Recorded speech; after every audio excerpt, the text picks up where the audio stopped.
Hello दोस्तों, आपका एक बार फिर से स्वागत है अपने इस यूट्यूब चैनल पर। अपन पढ़ रहे थे इसमें राजस्थान की जीके के अंतर्गत अपन इसके अंदर ले रहे थे राजस्थान की कला एवं संस्कृति। और कला एवं संस्कृति के जो पार्ट है वो था राजस्थान के लोक देवता। तो ये राजस्थान के लोक देवताओं के अंदर अपन ने पिछले भाग 1 में पढ़ा था बाबा रामदेव जी के बारे में, और आज भाग 2 के अंतर्गत अपन पढ़ेंगे लोक देवता गोगा जी। तो लोक देवता गोगा जी के बारे में संपूर्ण जानकारी इस वीडियो में प्राप्त करेंगे, इसलिए इस वीडियो के साथ जुड़े रहिए और अंत तक देखिए, इसको स्किप नहीं करें। पेन कॉपी लेकर नोट करें या स्क्रीनशॉट लेकर नोट करें। तो आइए लोक देवता गोगा जी के बारे में जानकारी प्राप्त करते हैं। लोक देवता गोगा जी। लोक देवता गोगा जी को दोस्तों भाला लिए हुए अश्वारोही योद्धा के रूप में भी जाना जाता है। याद रखना, भाला लिए हुए अश्वारोही योद्धा। ये प्रश्न भी कई बार प्रतियोगिता परीक्षाओं में पूछा गया है, इसलिए इसके बारे में आपको एक एक चीज़ नोट करनी है। अब हम देखते हैं गोगा जी का जन्म कब हुआ था। तो गोगा जी का जन्म विक्रम संवत 1003 में हुआ था। विक्रम संवत 1003 में हुआ था और चूरू जिले के राजगढ़ तहसील में ददेरवा नामक गांव में हुआ था। याद रखना, चूरू जिले में राजगढ़ तहसील में ददेरवा नामक गांव में लोक देवता गोगा जी का जन्म हुआ था। गोगा जी के पिताजी का जो नाम था वो है जेवर सिंह चौहान। पिताजी थे इनके जेवर सिंह चौहान थे, जो ददेरवा के शासक थे। तो गोगा जी के पिताजी थे जो ददेरवा के शासक थे और इनका जो नाम है वो है जेवर सिंह चौहान। फिर आता है माता का नाम। तो गोगा जी के माता का नाम था बाछल देवी।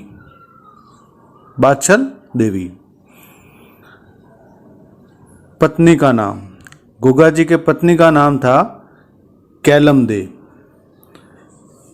दे कौन थी? ये जोधपुर के कोलूमंड गांव के राठौड़ थे बूढ़ो जी, उनकी बेटी थी। तथा लोक देवता बाबूजी राठौड़ हुए थे, उनकी ये भतीजी थी। गोगा जी के गुरु का नाम था गोरखनाथ जी। कहा जाता है कि गुरु के आशीर्वाद से ही गोगा जी पैदा हुए थे। उन्होंने पाछल देवी को एक गुगर फल दिया था, जिसके फलस्वरूप गोगा जी ने जन्म लिया था। तो इसलिए उनको गोगो जी या गोगा जी कहा जाता है। फिर गोगा जी की सवारी। तो गोगा जी नीली घोड़ी का प्रयोग करते थे और इस नीली घोड़ी को कहा जाता है गोगा बापा। ये प्रश्न भी कई बार पूछा गया है, इसलिए आपको ध्यान रखना है कि गोगा जी घोड़ी का प्रयोग करते थे। उस घोड़ी का रंग था नीला और उस घोड़ी को गोगा बापा कहा जाता है। गोगा जी की पूजा किस रूप में की जाती है? तो गोगा जी की पूजा जो है, एक तो सर्प के प्रतीक के रूप में की जाती है और कई जगह पर इनको भाला लिए हुए अश्वारोही के रूप में इनकी पूजा की जाती है। इस स्क्रीन में अपन ने पढ़ा कि गोगा जी के पिताजी का नाम जेवर सिंह जी था, जो एक चौहान थे, ददेरवा के शासक थे, और माता का नाम बाछल देवी था, पत्नी का नाम कैलम देवी था और इनके गुरु का नाम गोरखनाथ जी था। इनकी सवारी जो है नीली घोड़ी, जिसको गोगा बापा भी कहते हैं, और इनकी जो पूजा है वो सर्प के रूप में या भाला लिए हुए अश्वारोही के रूप में की जाती है। अब हम गोगा जी के उपनाम के बारे में बात करेंगे। तो गोगा जी के उपनाम थे नागराज का देवता या नागों के देवता। इसके बारे में कहानी है कि गोगा जी जब शादी करके अपनी पत्नी कैलम दे को लेकर जैसे ही अपनी चौखट पर पहुँचे, तो वहाँ पर एक सर्प ने आकर उनको डस दिया, जिससे गोगा जी नाराज हो गए और उन्होंने एक हवन किया, अनुष्ठान किया, जिसके अंदर सभी सर्प एक एक करके उस हवन कुंड के अंदर भस्म होते गए। तभी नागों के देवता प्रकट हुए और उन्होंने गोगा जी से हाथ जोड़ के विनती करी कि अनुष्ठान रोके, और उन्होंने केलम देव जी को जिंदा कर दिया। और इस प्रकार गोगा जी ने नागों पर विजय प्राप्त की, इसलिए इनका नाम जो है नागराज का अवतार या नागों के देवता के रूप में पड़ा। फिर अगला है गोगा पीर। गोगा जी का गोगा पीर नाम इसलिए पड़ा कि गोगा जी के जो आने वाली पीढ़ियों के अंदर कुछ जो थे उन्होंने मुस्लिम धर्म अपना लिया था। तो मुस्लिम धर्म अपना लिया, लेकिन वो अपने पूर्वज गोगा जी को मानते थे, इसलिए उनको मुस्लिम धर्म में देवता को पीर कहते हैं, इसलिए वो उनको गोगा पीर कहते थे। फिर अगला नाम है जहार पीर या जाहिर पीर। इसका मतलब होता है जीवित पीर। जब गोगा जी महमूद गजनवी के साथ युद्ध कर रहे थे तो युद्ध के अंदर उन्होंने बहुत ही साहस का परिचय दिया और उनका सर जो है वो धड़ से अलग हो गया।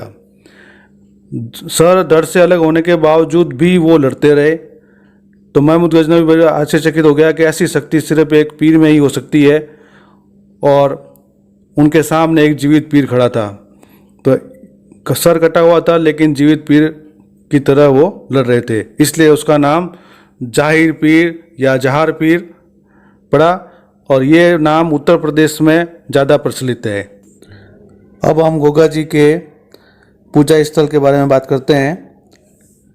तो पूजा स्थल को मेडी कहा जाता है। जहाँ गोगा जी की पूजा होती है उसको मेडी कहते हैं। यह एक छोलदार आकृति की होती है। छोलदार आकृति का मतलब होता है कि एक टीले के ऊपर एक टेंट की आकृति का मंदिर बना होता है, इसको छोलदारी आकार कहते हैं। तो गोगा जी को मेडी के रूप में मंदिर होते हैं, वहाँ इनकी पूजा होती है। दूसरा है थान, गोगा जी का थान। गोगा जी का थान खेजड़ी वृक्ष के नीचे होता है, जहाँ पर एक पत्थर पर सर्प की आकृति बनी होती है। तो थान पे, गोगा जी के थान पे उस सर्प की आकृति की पूजा होती है। फिर है कि गोगा जी का रसावला। तो गोगा जी का रसावला जो है कवि मेहाजी बिट्टू ने लिखा था। तो इस स्क्रीन पर अपन देखते हैं कि गोगा जी के उपनाम क्या क्या थे। तो गोगा जी नागराज के अवतार थे, जैसे रामदेव जी कृष्ण भगवान के अवतार थे, उसी प्रकार गोगा जी जो नागराज का अवतार थे। इन्हें नागों के देवता भी कहते हैं, गोगा पीर भी कहा जाता है, जहार पीर भी कहा जाता है। गोगा जी के पूजा स्थल को दो नामों से पुकारा जाता है। एक तो है मेडी। तो मेडी जो है वो छोलदारी आकार की होती है, जो कि टीले के ऊपर एक टेंटनुमा आकृति से बनी होती है। दूसरा होता है थान। खेजड़ी के वृक्ष के नीचे एक पत्थर पर सांप की आकृति अंकित होती है, उसे बोलते हैं थान। तो इनकी एक कहावत भी है कि गांव गांव खेजड़ी, गांव गांव गोगा जी। गोगा जी का रसावला कवि मेहाजी बिट्टू ने लिखा था। तो ये सभी इंपॉर्टेंट क्वेश्चन है, इनको एक बार पढ़ोगे तो आपको याद हो जाएगा। गोगा जी की वीर गति के बारे में अपन पढ़ते हैं। महमूद गजनवी, जिसने भारत पर कई बार आक्रमण किए और सोमनाथ मंदिर से सोना लूट कर अपने देश को ले जाता रहा। एक बार वह सोमनाथ मंदिर पर आक्रमण करके लौट रहा था और गायों को पकड़कर जबरदस्ती ले जा रहा था। गोगा जी ने ये देखा तो उन्होंने अपने देश की रक्षा के लिए और गायों की रक्षा के लिए महमूद गजनवी के साथ युद्ध किया, और युद्ध के अंदर बड़े ही साहसी योद्धा के रूप में लड़े। इस युद्ध के अंदर गोगा जी के दो मौसेरे भाई थे, अर्जन और सुरजन, जिनके साथ गोगा जी का जमीन जायदाद का झगड़ा चलता रहता था। तो उन्होंने भी महमूद गजनवी के साथ गोगा जी से युद्ध किया, और युद्ध करते करते गोगा जी बहुत ही साहसपूर्वक उनका मुकाबला किया और अंत में वो वीर गति को प्राप्त हुए।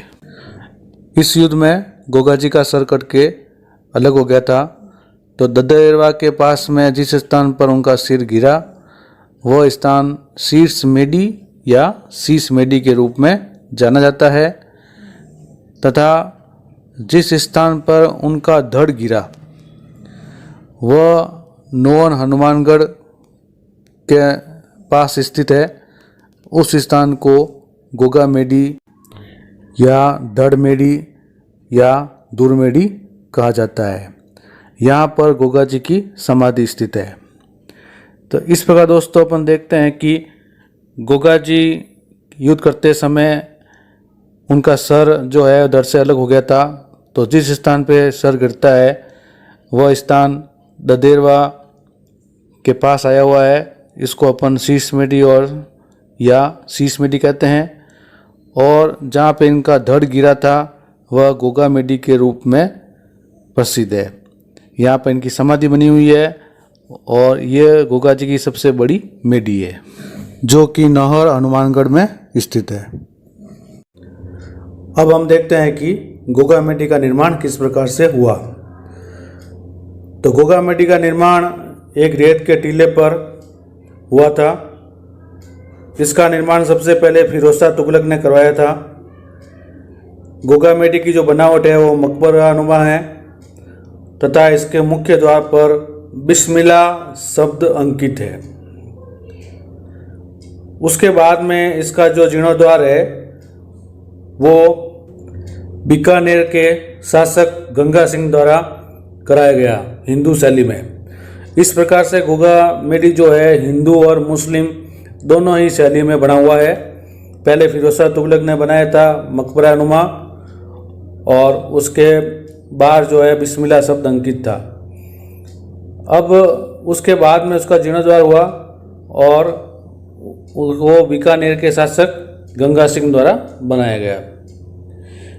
गोगा मेडी के अंदर हिंदू और मुस्लिम दोनों ही धर्मों के पुजारी होते हैं। दोनों ही धर्मों के पुजारी मौजूद होते हैं। कहा यह भी जाता है कि 11 महीने तो मुस्लिम धर्म का पुजारी वहाँ पे मंदिर की पूजा करते हैं और 1 महीने हिंदू धर्म के पुजारी उसका पूजा करते हैं उनकी। तो इस प्रकार से गोगा मेडी का निर्माण हुआ था। गोगा जी का मेला या गोगा नवमी का मेला, यह जो मेला है वो भाद्रपद कृष्ण नवमी को गोगा मेडी में आयोजित होता है।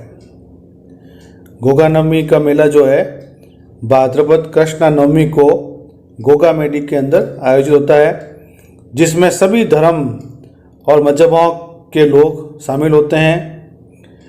इस मेले में जो यात्री आते हैं बाहर से वो पीले रंग के वस्त्र पहनते हैं और गोगा जी के गुणगान करते हुए नाचते हुए आते हैं, जिन्हें स्थानीय भाषा में पूरबिया कहते हैं। तो ध्यान रखना दोस्तों, पूरबिया कहते हैं। इनके मेले के अंदर यात्री आते हैं वो पीले रंग के वस्त्र पहन के आते हैं, जिन्हें पूरबिया कहा जाता है स्थानीय भाषा में। तो गोगा जी का मेला है वो भाद्रपद कृष्ण नवमी को भरा जाता है। इस मेले के अंदर राजस्थान, गुजरात, हरियाणा, पंजाब, उत्तर प्रदेश, हिमाचल प्रदेश के ग्रामीण क्षेत्रों से लोग गोगा जी के दर्शन को आते हैं। तो इतनी दूर दूर से लोग गोगा जी के दर्शन को आते हैं और मेले में शामिल होते हैं। सबसे बड़ा मेला है वो गोगा मेडी में ही भरा जाता है। बाकी गोगा जी के जो पवित्र स्थान है वहाँ पर भी मेला भरा जाता है। गोगा मेडी के पास ही गुरु गोरखनाथ जी का भी टीला है।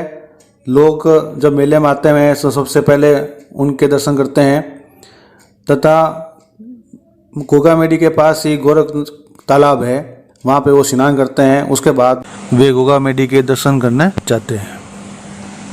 गोगा राखड़ी, गोगा राखड़ी क्या होती है? किसान लोग जो है वो हल जोतने से पूर्व एक राखड़ी बनाते हैं। इस राखड़ी के अंदर 9 कच्चे सूत के धागे और उनके ऊपर 9 गांठें लगाते हैं, जिसको गोगा राखड़ी कहते हैं। तो हल जोतने से पहले किसान लोग इस राखड़ी को हल और हाली दोनों पर बांधते हैं। हाली का मतलब है किसान स्वयं।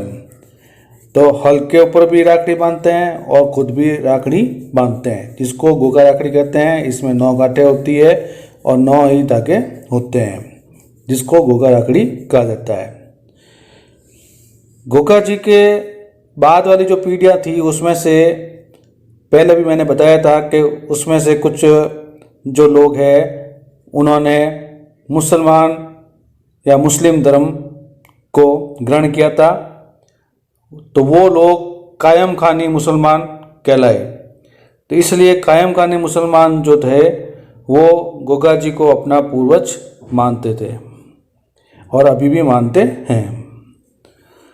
गोगा जी की पढ़ उनके भक्तों द्वारा डेरू वाद्य के साथ बाजी जाती है। ध्यान रखना दोस्तों, गोगा जी के जो भक्त है वो कौन सा वाद्य यंत्र बजाते हैं? डेरू वाद्य यंत्र। डेरू वाद्य यंत्र के साथ में गोगा जी का यशोगान करते हैं। फिर आता है गोगा जी के पवित्र स्थान। तो गोगा जी के पवित्र स्थान कहाँ कहाँ पर है ये भी देख लेते हैं अपन। सबसे पहले है जहाँ इनका जन्म हुआ था, ददेवा चुरू में। फिर इनकी जहाँ मृत्यु हुई थी गोगामेडी में, जो है नौर हनुमानगढ़ में आई हुई है। और एक गोगा जी की ओल्डी यानी कि गोगा जी की झोंपड़ी, ओल्डी यानी झोंपड़ी, किलोरिया की ढाणी सांचौर, जो कि जालोर डिस्ट्रिक्ट में आया हुआ है, वहाँ पर स्थित है। तो इस प्रकार अपन देखते हैं कि गोगा जी की जो राखड़ी है वह किसान लोग हल जोतने से पूर्व हल और हाली दोनों पर बांधते हैं। गोगा जी के जो भक्त है वो डेरू वाद्य यंत्र बजाते हुए आते हैं। और इनके जो पवित्र स्थान हैं वो ददेवा, चुरू, गोगामेडी, नौर हनुमानगढ़, और गोगा जी की जो ओल्डी है वह किलोरिया की ढाणी सांचौर जालोर में आई हुई है। इस प्रकार से अपन इस वीडियो के अंदर गोगा जी के बारे में संपूर्ण जानकारी प्राप्त की है। और आप इस वीडियो को 1-2 बार देखोगे तो गोगा जी के बारे में आपको सारा विवरण याद हो जाएगा। और अपन आशा करते हैं कि इस वीडियो के बाहर से कोई भी प्रश्न नहीं आएगा। जो भी प्रश्न आएगा अपने इस वीडियो के अंदर मौजूद है। तो आपको ये वीडियो अच्छा लगा तो चैनल को सब्सक्राइब करें, लाइक करें और देखते रहिए लोक देवता भाग 3 अगले वीडियो में।